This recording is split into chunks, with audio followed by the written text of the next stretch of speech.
We're Hey live. everyone. Hey everyone, welcome to the event. I'm gonna start by introducing myself.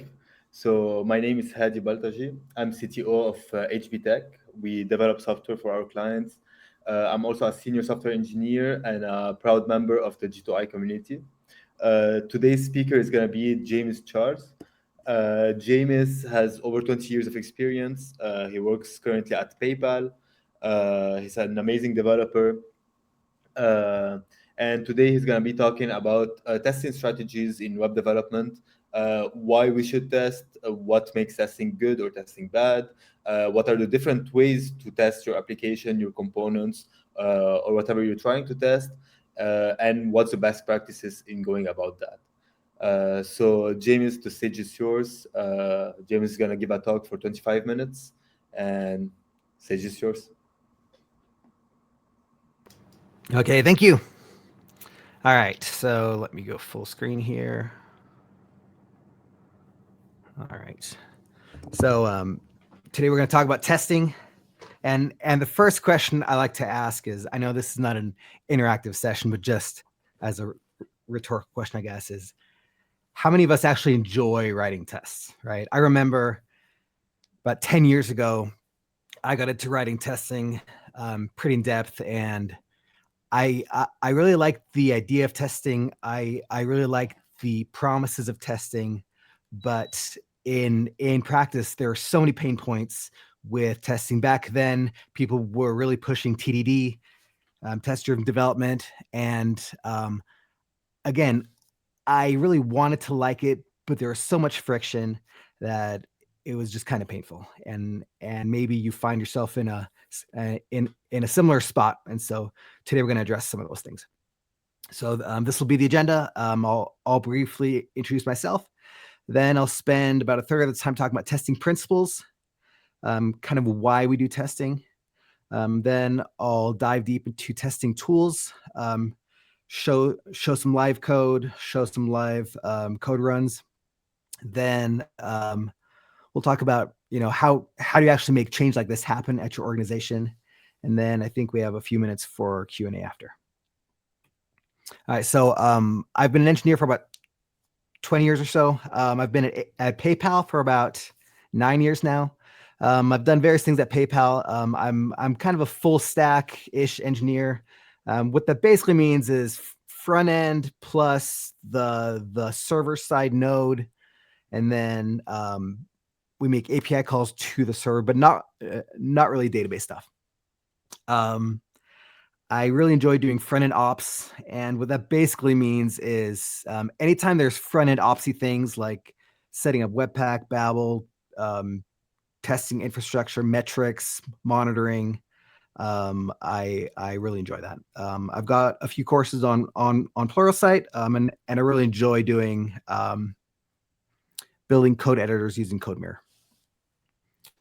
All right, let's dive into testing principles. So I remember at my first job at a bank in Texas called USAA. I was a brand new front end engineer. We would have testing cycles, and anytime we wanted to do a release, it took 6 weeks to get a change out. That's because they had all these very manual testing processes where basically there was almost zero automated testing on the UI especially, and they had all these QA folks, and every time you wanted to do any sort of push out, everybody had to test everything, and obviously that was incredibly painful. That took way too much time, and it made us, and I mean banks have a reputation for being really slow, but it just made us so slow. And if you have a competitor who's moving faster than you, then that really hurts you. So why tests? The main reason we really have tests is for two reasons. One is we want to ensure that when we make a change, we don't break our ability for our customers to be able to interact with us, to be able to transact with us. And that basically means that we want to have a high level of confidence that when we make a change, that we're not impacting their ability to transact. and impact our bottom line and our ability to generate revenue. So let's talk about the different kinds of tests that there are. And in my mind, you can really make these analogous with these kinds of traffic controls. I remember like 10 or 12 years ago, there was a blog post that basically said the reason cars have brakes is so that cars can drive faster, right? And so tests are essentially brakes. The reason we have tests is so that we can move faster, that we can ship faster with a higher level of confidence. But the problem is when things go wrong based on your organization and their risk profile, there's different actions that people take. So I remember at my first job, if there's an outage in prod, they would say, how can we make sure that this never happens again? And so then they would just add process. Hey, we're going to make sure there's a review committee, and we're going to watch manually every change that goes out, and these people are going to approve that. And in my mind, that's where you either make your speed bump taller, or you just do this and you just add lots of speed bumps, which the people in charge are say, great, now we don't have to worry about these quality issues. But then you as an engineer, you're directly fighting against that because you're saying, I want to get this change out next week, but instead I need to wait 2 weeks now because of all this process that's been added. So as we look at the kinds of tests, I think there's tests that are brakes, there's tests that are speed bumps, there's tests that are guardrails where kind of guides you in the right direction, saying, hey, there's something here that's off. I don't want you going off the rails, but I'm not going to stop you. I'm just going to slow you down a little bit. And then there's spike strips where, there's things that there's processes that people put in place sometimes, and it just makes it feel like you're fighting uphill, and it's just so frustrating. Okay. So when we talk about what kind of tests and what the distribution should be, Guillermo Rauch, who is the CEO of Vercel, he was one of the early Node guys along with TJ. He wrote one of the early Node assorting libraries. I think it was called Expect.js. Yeah, that was it. Which paired nicely with Mocha, which is what TJ wrote. So he knows a ton about testing, has always been very deeply into it. His guidance in this tweet was, write tests, not too many, mostly integration. Okay, great. But what does that actually mean, right? Kent Dodds, who joined my team at PayPal about 6-7 years ago,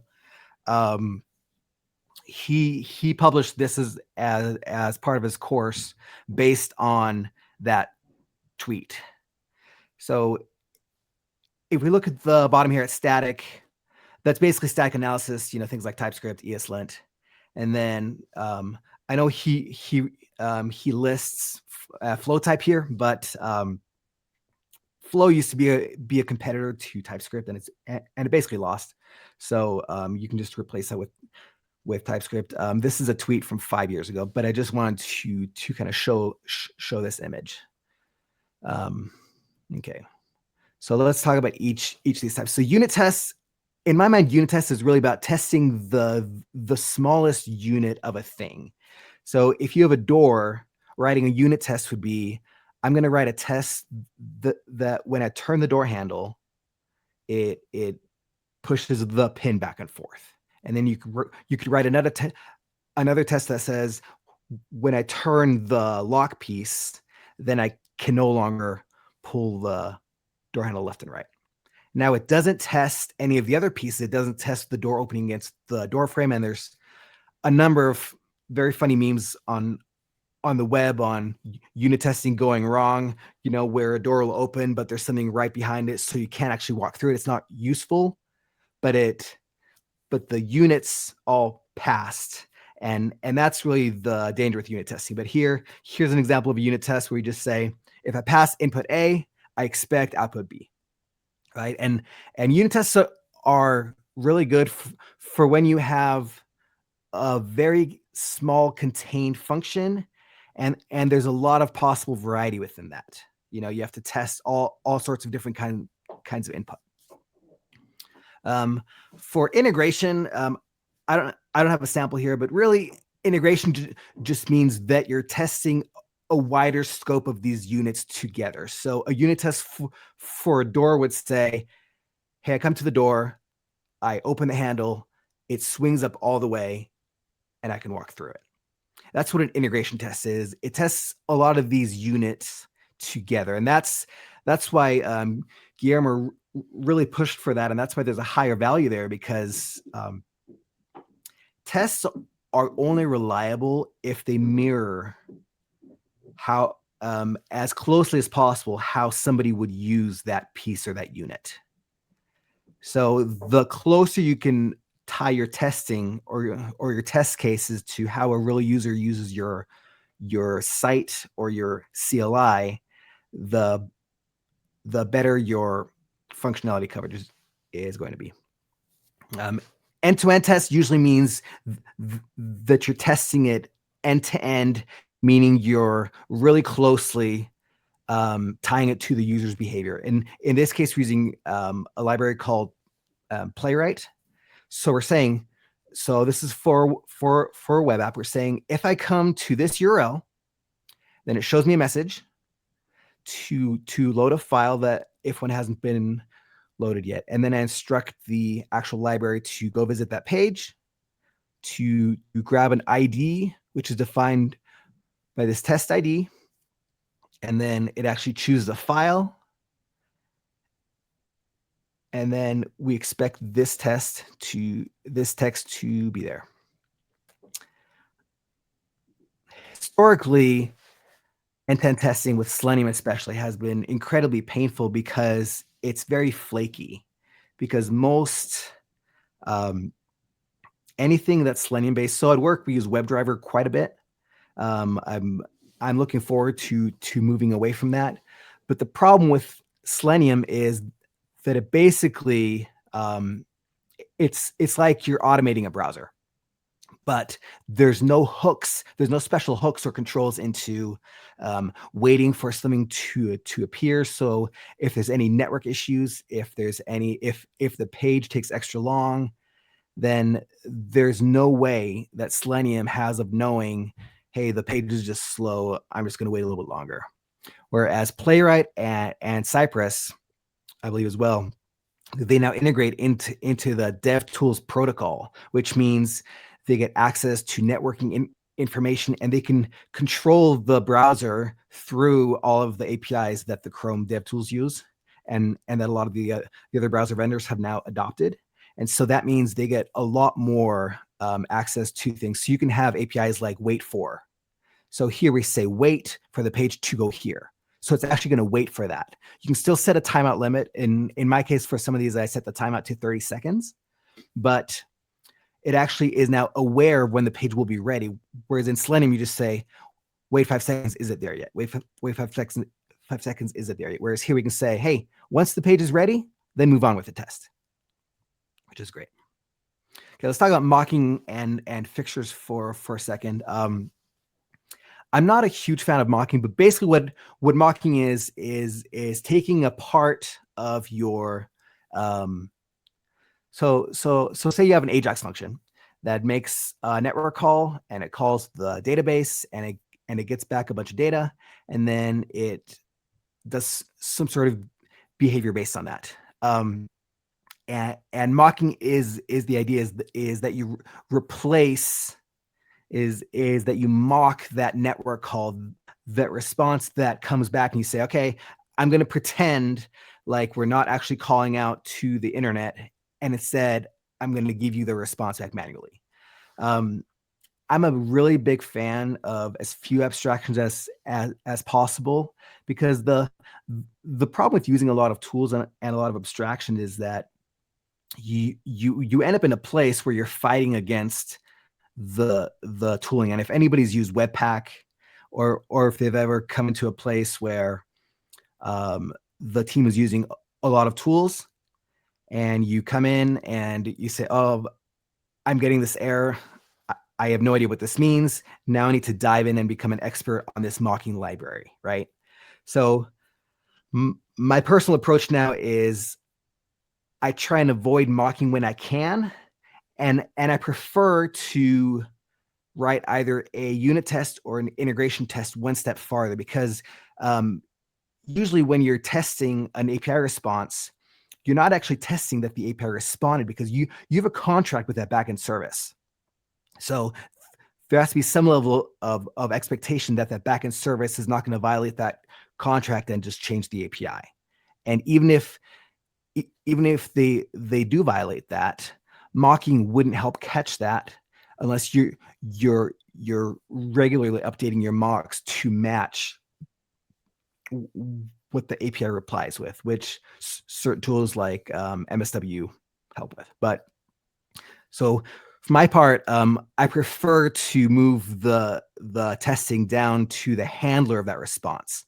So I may have a function called handle API response, and so I just test that, and a fixture is usually when we take the API response from the server and we save it to a file. Usually that's a JSON file or whatever. But so in this case, that means instead of mocking the actual network call, I'm just saving the response of the network call and then calling that function, the handle API response function. And then in my unit tests or my integration tests for that, I'm passing in that API response.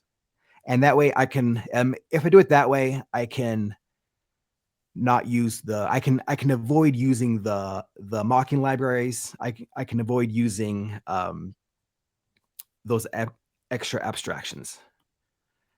I was going to talk about this, but I think I'll get to that at the end.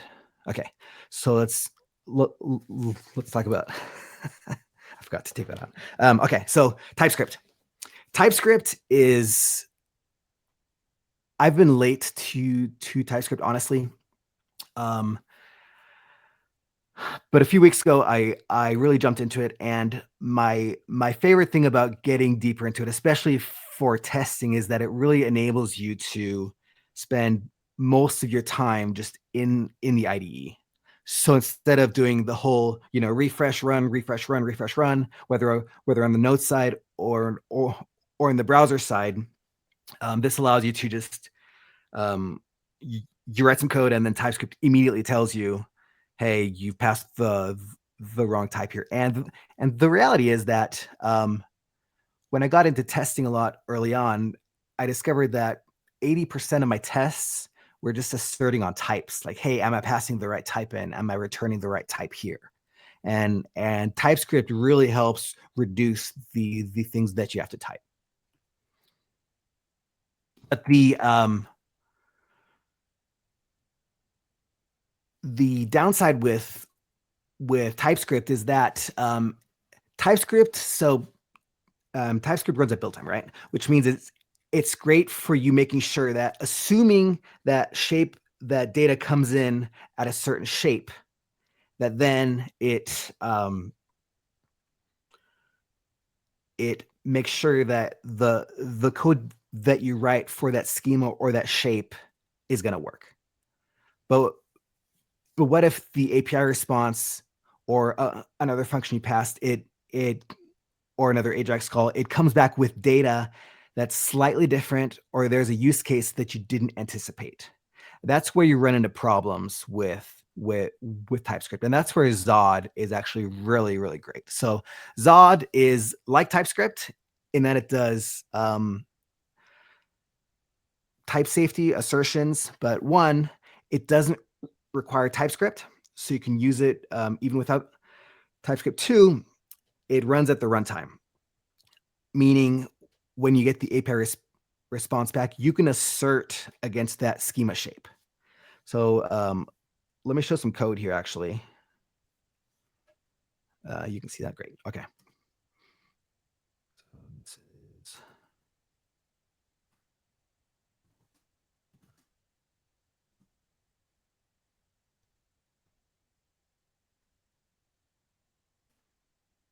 So here for work recently, I had to write some node scripts that called a backend logging API that's internal only, but I didn't have a lot of confidence So there was a protocol and a schema set up, but I didn't have a lot of confidence that people were passing the data that was only allowed, right? And so I found that whenever I rely that people are moving within the bounds of the allowed rules, I always get proven wrong and things crash because I didn't have proper guardrails in place, right? And so let's take a look at some of these Zod. So one of the nice things with Zod is the API, especially if you don't know TypeScript yet. I think the API is pretty intuitive. You know, you say, okay, this is an object, and within the object we have a key called events, a key called FPTI events, and a key called attributes. And then this is an array of objects. And I could find those more if I want to, but then I get these awesome type assertions here, right? So TypeScript can actually read that, and you then don't have to type that beyond that. And then what's also nice is you don't have to duplicate work. If you want to convert a Zod schema to a TypeScript schema, you can use this syntax here where you say z.infer, where we have TypeScript infer the shape of the Zod schema, and then we now have this one. It's not giving us the hover here isn't giving us very good information here, but it works. Okay, so then let's go back to the slides for a second. Okay, so we can share from TypeScript to Zod. We can share from Zod to TypeScript, and a simpler array. And a really nice thing with this is that Zod will give you a diff if it fails with a schema error. So you put this in your code, and by default here let's just show one of the examples here.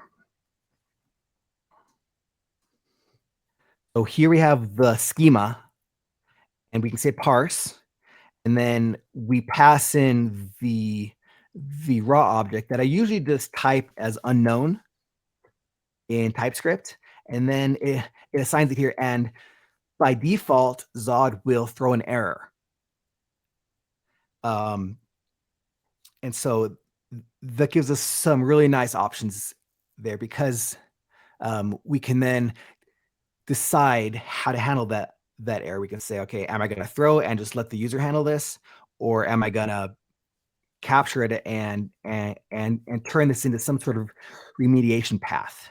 So you could use this even for form validation, and then you could catch the error here and do something with that. Let's see.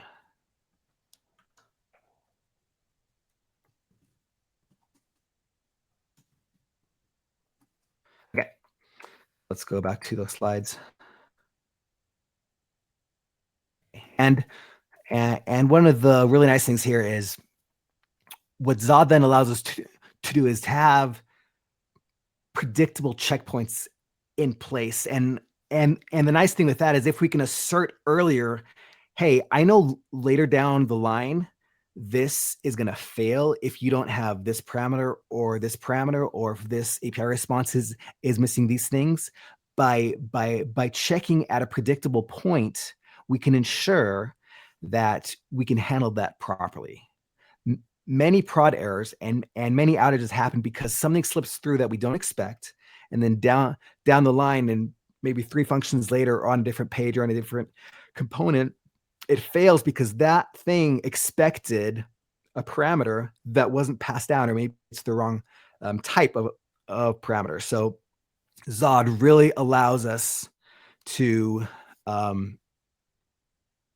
be very intentional and very predictable with how and where we catch and we handle these. I want to talk a second about Vitest. If you haven't used Vite, I'm a huge fan. I found it much easier to use than Webpack. When I set it up with Nowadays, especially on side projects, I really like using Svelte. And I was shocked at how very little config I had to set up. I remember with Webpack, I had to spend so much time. I've spent dozens of hours learning about Webpack, and every time I set it up, I still struggle with it because I either had to change the plugins or just something seemed always off. Whereas with Vite, I set it up and it just seems to run. And out of the box, it's almost zero config. And so Vitest is a testing framework written by the Vue folks who also wrote Vite. And I started out with Jest, but the struggle I ran into with my most recent project is that I wanted to use TypeScript and I wanted to use ES modules. And that seemed to break Jest. Like doing those two combined, I had to jump through a lot of hoops that at that point. So for me, I judge whether a tool or an abstraction is good and is worth it by how much it slows me down and how often. I remember starting with React, 7-8 years ago, and thinking, okay, I've never been blocked. Every time I get blocked, I've never blocked for longer than 5 minutes because I can Google it or I can look at the docs and I can figure out the solution. To me, that is the strongest signal of a very good tool and an abstraction that is worth it. And Vitest and Zod have definitely been that for me, where it just kind of works. And if I'm stuck, I Google it, find a solution, and I move forward. So I was really impressed with Vitest in that it allowed me to seamlessly switch from Jest to Vitest, and it even supports a lot of the same APIs. So it took me, I think, 3 minutes, and then it just worked. And the tests are incremental, so it watches for what you change. And let me just run maybe one of these tests for you. Let me pull this over.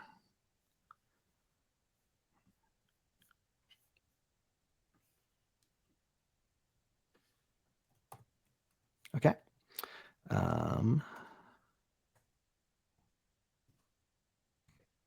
So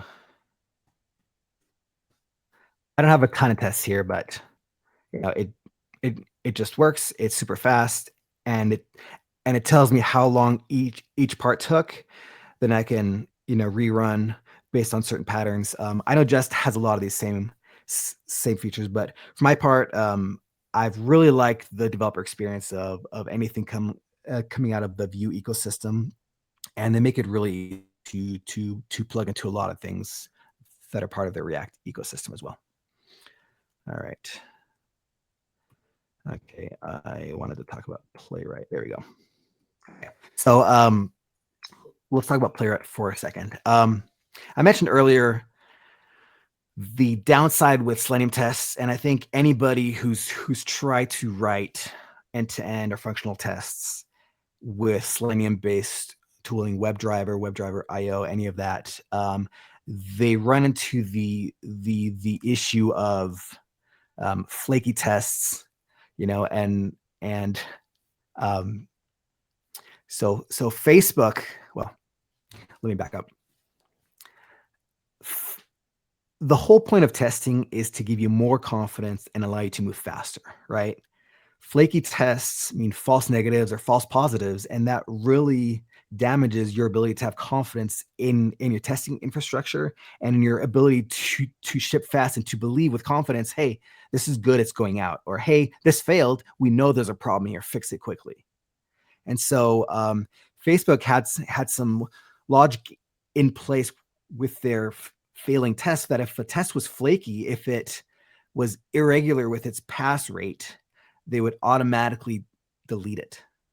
And so I thought that was really interesting because they're basically saying, if this isn't reliable, then it's hurting more than it's helping. And I really like that mentality.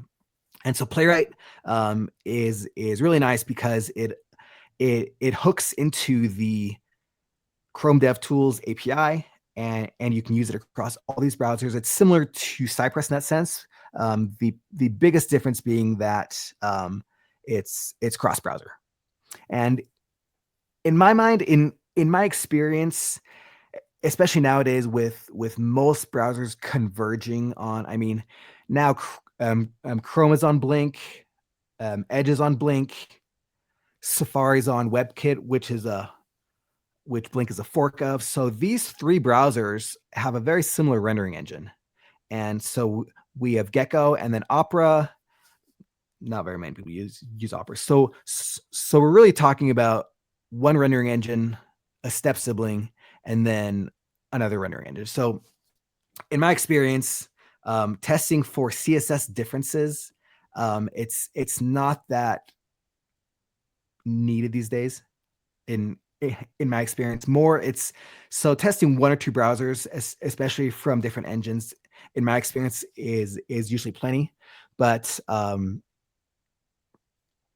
yeah, again, this fits my pattern of not being blocked more than 5 minutes at a time. So I've really enjoyed Playwright. I needed to test using the file picker, dropping in a file, then having it process that, and Playwright did that great. And at one point, I wanted to use a modern API, and Playwright said, "Hey, we don't support this because it's not cross-browser." I was like, "Oh, this is actually a nice feature that they've kind of stopped me and warned me, saying you shouldn't be using this if you want to support more than one browser." And again, I've never been a big fan of test-driven development. I don't know if I mentioned this, but I didn't. But I'll take a second and talk about that now. But I really like the idea of behavior-driven development. The problem with TDD I have is if you do it too early, you're still in the exploratory stage where you're still trying to just figure out what your app is, what the APIs, what the interaction points look like, what the contracts look like. And so if you're writing tests first, especially at the unit test level, I found that in most cases it's a negative return on investment unless the features and the APIs are already frozen. But I really like doing BDD, which is behavior driven development here, because it allows you to just say, I'm going to have something on this page with this test ID, and when I click it, it's going to do something. And that gives you a much broader range of things you can do with that, and it's much less tightly coupled. Okay, I'll wrap up in about 20 seconds here because I'm over time. Something you always have to ask yourself when you talk about testing frameworks and wanting to make these changes at work is how do you get people to buy into these things? How do you get people to say yes to these things? There's various ways, but one is you just do some of it and then show people how much better it is. That's been the most effective. One important thing is don't criticize the current architecture. Don't say, "Oh, this is terrible right now. This is so much better." But have, rational, valid things like, "Hey, I made this thing run 10 times faster than it was before." And when we're talking about shipping and shipping speed, iteration cycles and iteration speed becomes really important, because if it takes you between each change and test cycle, if it takes you 3 days, which did at one of my jobs, it took like 3 days. Every time I wanted to test something and see if it worked live, it took 3 days. So if you can figure out a way to get that down to 1 day and then 1 hour, that's huge value. And so sometimes it means, writing down just numbers and showing those to your manager. Other times it's just carving out time, protecting time, and then doing it. Okay, that's it. I'm done. So yeah. Thank you so much, James. Amazing presentation. I actually have a couple of questions myself, and we have a couple of questions from the audience. So I wanted to ask, so one of the problems with testing is that the client doesn't see change. So it's like backend development, like they don't see what's happening. So how do you convince your client that we need to implement testing for your project?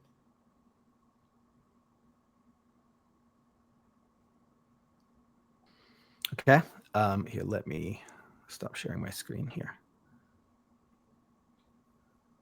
Okay, so to re-summarize, you're saying so if you're working for a client and they're not sold on the value of testing, they're not sold on, hey, why should I invest time when you can just ship it, right? Um, Correct. the analogy I like to use here, and I found this especially too as I was diving into TypeScript a lot, was moving forward without testing feels like you're carving a path through the jungle with a machete, right?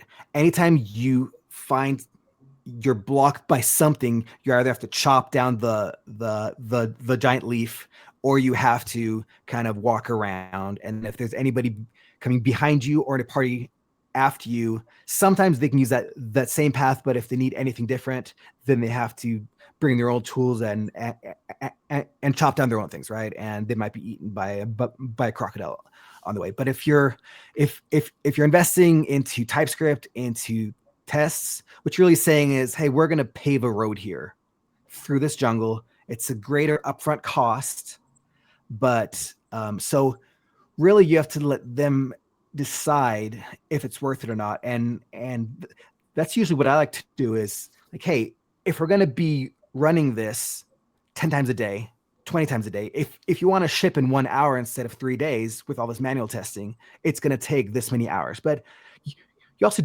don't have to go all in. You can say, you know what, I'm going to carve out some time, and just in these 10 minutes, I'm going to write one test. And then you can just slowly add to that. Awesome. Anyway. So from David, often I find it difficult to isolate end-to-end tests. Backend has to help a lot with it, and a good sandbox has to be created to reach isolation. Do you have any tips about that? I found that my biggest frustration, so PayPal is a big company. My biggest frustrations at PayPal are when I have to rely on other teams to get things done. That's where timelines go from hours or days to weeks and months, right? And so if there's any way you can figure out how not to need to rely on those sandbox teams or those other teams, that would be very much to your advantage. That may mean having a live testing account.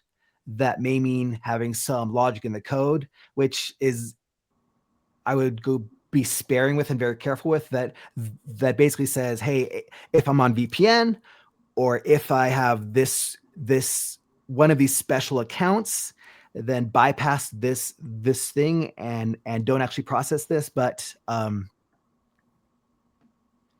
that's a tough problem. But usually I would say try and avoid them if you can. And then what I'm also a big fan of is using live run metrics. So just putting a little bit of code in place that says we're going to count how many people click the search button, and if that breaks, we know that pretty quickly because it just went from 30 an hour down to 0. Awesome, thanks. From Piotr, what do you recommend for mocking backend servers? Something that should allow the UI to act differently based on the response that happens. So if there's an error, your UI needs to change.